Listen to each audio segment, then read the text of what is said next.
Medyo desperado, medyo komedyante rin ang tono. Hoy, hawakan mo pare. Bago ako dumulas, mag-slide parang mantekila sa kawali sa lutong ulam ni nanay. Tapos diretso baba, wala man lang warning o sign na wet floor. Hawakan mo pare. Huwag mo nang hayaang mag-stand double ang katawan ko sa kalsada. Hindi ako bayad, wala akong helmet.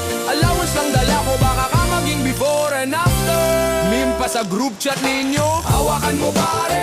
Kung hindi mo hawakan braso ko, baka yung crush ko sa harap maunang humawak sa mukha ko gamit yung bag niya. Tapos sabihin kuya, distansya naman. Mas masakit pa yung kaysa gasgas sa tuhod. Hawakan mo pare, kahit kilala lang kita sa mukha, hindi sa pangalan. Okay na ako basta kamay mo ang safety gear ko sa jeep na to.